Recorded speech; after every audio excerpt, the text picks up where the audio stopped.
يقول جلست والتلفون يضرب وارفع سلام عليكم السلام. قالت يا ولدي أنا أنت يذكرونك بالخير أنت فلان ابن فلان. قلت الله الله. قالت أنت المدير في السجن؟ قال أي والله أنا المدير.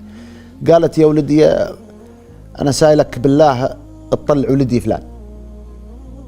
قال فلان منه؟ قال فلان ابن فلان فلان. قال يقول أعرفه. فلان ذا تحس إن معه حالة نفسية دائما قاعد في الزاوية يعني عنده ظروف. قاعد في الزاوية يقول ها قبلها سبحان الله العظيم. يقول حاتي روحي حاتي روحي حاتي روحي. يقول احس انه مو بصاحي. والسجن بعد زياده. ظروف الناس الله اعلم بها. صحيح. اتكفل بخلقه. يقول قلت هي ولدت فلان. قالت هي. قال يا خاله تنه شوي يعني انسانه يعني حالته الصحيه العقليه او النفسيه. قالت ولدي اصحى منك. اصحى الرجاجيل ولدي. سبحان الله. قال شوفي حاتي روحه دايم. قالك قالت بالك ما تدري. قال لي والله ما ادري وش العلم. قالت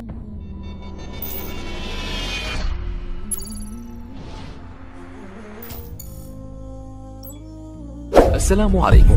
لا تنسوا الاعجاب بالفيديو والاشتراك في القناة.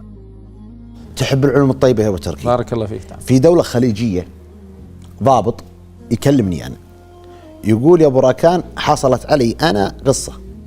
وشلون؟ قال يا أخي أنا ضابط في السجون. يقول ترانا نعطل مثل ما تقول في 24 رمضان. ذكرتني برمضان والسجون وهذا. الله يقبل منا ومن المسلمين. الله يقبل. يقول يوم جاء طال عمرك رمضان سالمين ومتعافين وكل مسلم. آمين. يقول يوم جاء طال عمرك يوم 25 رمضان. يقول انا اتحراها عشان بريح برتاح ما تكلفت في العيد ابريح بستانس وبعيد مع المسلمين. يقولوا ترى فيني نوم وتعبان. تعرف اخر الشهر الله يتقبل يعني يصير واحد منضغط وسهر في الليل ودوام في النهار والنوم متلخبط فيقول بس متى يجي الراحه انوم الين صلاه الظهر. هذا اللي في خاطره. يقول يوم جاء يوم 25 بدت الإجازة إجازة العيد عندنا هك السنة. يقول وأنا أنوم عقب صلاة الفجر يوم جات الساعة 8 ولا قايم. وش العلم ما أدري. وأدور في البيت العيال نايمين والله مالي سنع. أدور شيء أصلحه أدور شغل أروح الموتري أنزل العدة ما لقيت شغل. يقول صرت مشغول كثرة أشغالي وهذا بصلحه وإذا فضيت هالحين يوم فضيت ما لقيت شغل. هذه صارت علينا مثل حجر كورونا. بدك تشتغل كل شيء ولا تقدر ما تلقى شيء. فالحاصل يقول له راد الله. يقول قلت يا ولد هو مسؤول هو.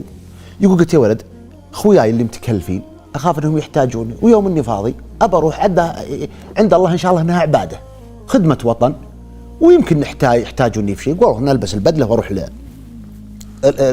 مقرنا في السجن وادخل. ها يا عيال في شيء؟ قالوا كل شيء زين راكدين ما في. يقول جلست والتلفون يضرب وارفع سلام عليكم السلام. قالت يا ولدي أنا أنت يذكرونك بالخير أنت فلان ابن فلان. قلت الله الله. قالت أنت المدير في السجن؟ قال أي والله أنا المدير. قالت يا ولدي أنا سائلك بالله اطلع ولدي فلان. قال فلان منه؟ قال فلان ابن فلان فلان. قال يقول أعرفه. فلان ذا تحس إن معه حالة نفسية دائما قاعد في الزاوية يعني عنده ظروف. قاعد في الزاوية يقول ها قبلها. سبحان الله العظيم. يقول حاتي روحي حاتي روحي حاتي روحي. يقول احس انه مو بصاحي. والسجن بعد زياده. ظروف الناس الله اعلم بها. صحيح. اتكفل بخلقه. يقول قلت هي ولدت فلان. قالت هي. قال يا خاله تنه شوي يعني انسانه يعني حالته الصحيه العقليه او النفسيه. قالت ولدي اصحى منك. اصحى الرجاجيل ولدي. سبحان الله. قال شوفي حاتي روحه دايم. قالت بالك ما تدري. قال لي والله ما ادري وش العلم. قالت عندك 5 اخوان معاقين. إعاقة كاملة يشالون ويحطون وهو الصاحي فيهم. لا إله إلا الله. وهو اللي ينقل هذا وينظف هذا ويوكل هذا ويشرب هذا ويعالج هذا أثره مسكين يفكر يقول هم كلوا هم شربوا من شالهم من حطهم. سبحان الله. قالت يا ولدي مسجون في دين. ليش؟ لأنه ما يقدر يشتغل. أنا ما أقوى أشيل وأحط أخوانه وهو اللي يشيلهم ويحطهم. فإذا راح يشتغل ولا داوم في مكان ما يعتقونه لأخوانه. فما يقدر يتعداهم. فيتدين ويغسل الدم بالدم والدين بالدين. وكبرت الدين لسجنوه الرجل. كبرت كرة الثلج. كرة الثلج. طيب وش السوات يا خاله؟ هذا كم عليه؟ قالت عليه 200,000.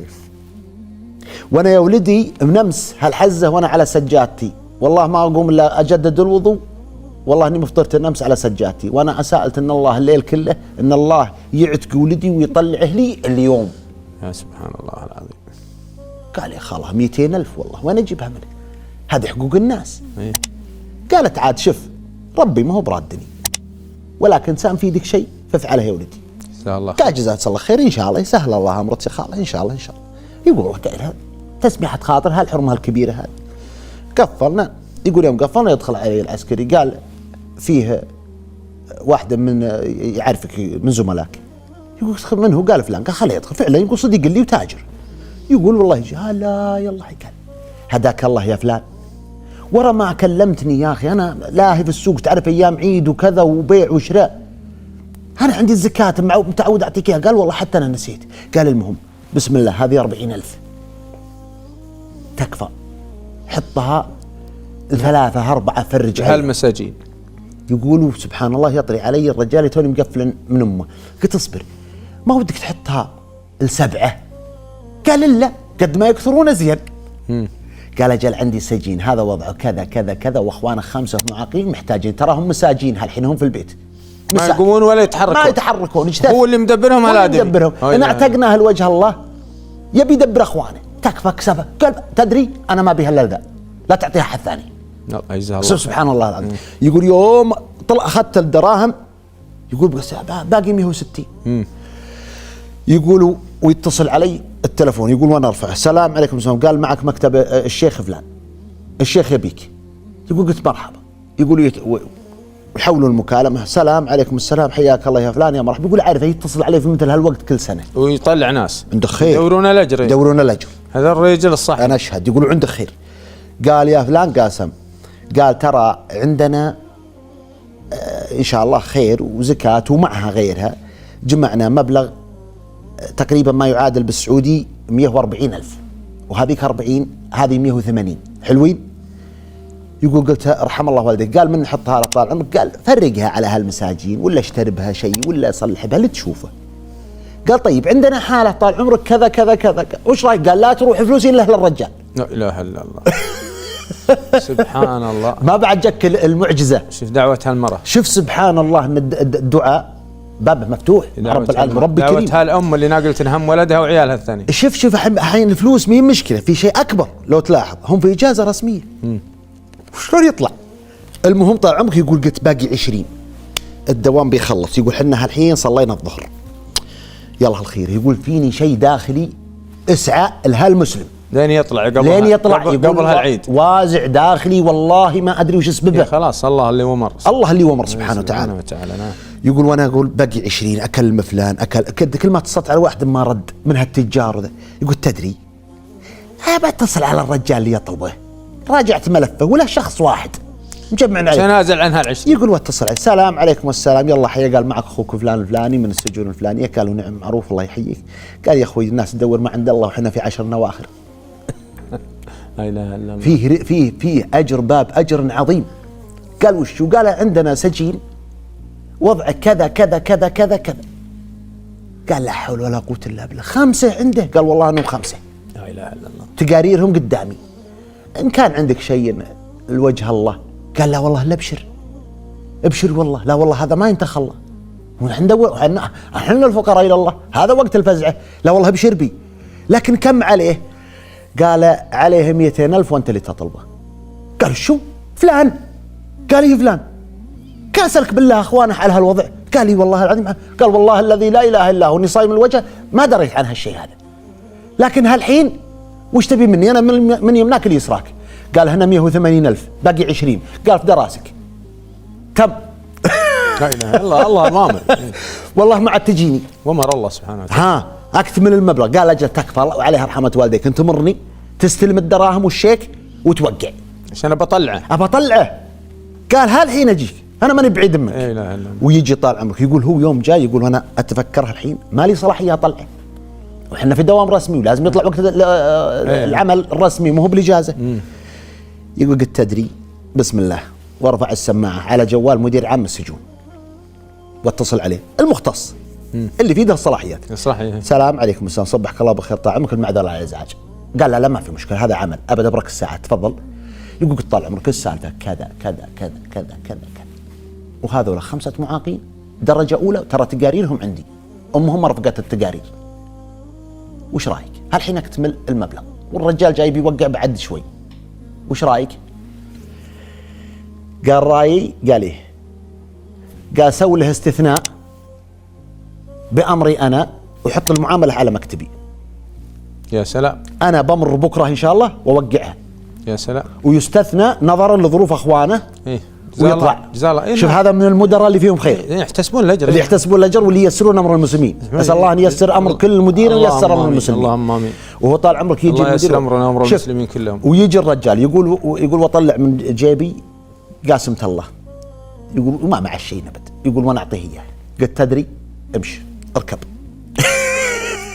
يقول واطلع. يقول هو الحين خلاص عطيت أمر وحطيت المعامل على المكتب المدير العام يوقعها. إيه؟ يقول وعطيت امر للضابط اللي تحتي قلت طلع فلان وعطه هذه. إيه؟ وعطه شو يسمونها اغراضه الشخصيه. إيه؟ ولا يفطر الا عند امه. جزاه الله خير. شوف دعوه امه، هم تقول لنا سالت ان الله انه يفطر معي بكره. دعوه المراه، دعوه العجوز. يقول اي والله دعيت لعيالها. يقول وانا انطلق البيت الوالده، شوف بعد ان الضابط فيه خير، يقول وانطلق بيت امي انا. يقول قلت يمه حصل معي قصه عجيبه غريبه، ربي ومرني وداومت وكذا وكذا وكذا وانا ما عندي دواء ويسر لها امرها المسلم. يقول امي تقعد تبكي. يفرح ترى الرجال اللي يفعل الطيب. يقول قلت تدرين يمه عاد من بره جزاه الله خير بامه، قال انا ما ودي حرمه سلجر بس تدخلين معنا فلجر. قالت وشلون؟ انا قضى الرجال طلع قال لي بس ما وصل امه، ابي تتصلين على امه وتبشرينها. يقول تاخذ الجوال يقول تتصل على امه، انت ام فلان؟ قالت ابشري ابشري. وانت تبي يفطر معك اليوم. الله اكبر. يقول تبادسون هالعجزه الثنتين. الله المستعان. يقول فرحه عظيمه سبحان الله العظيم.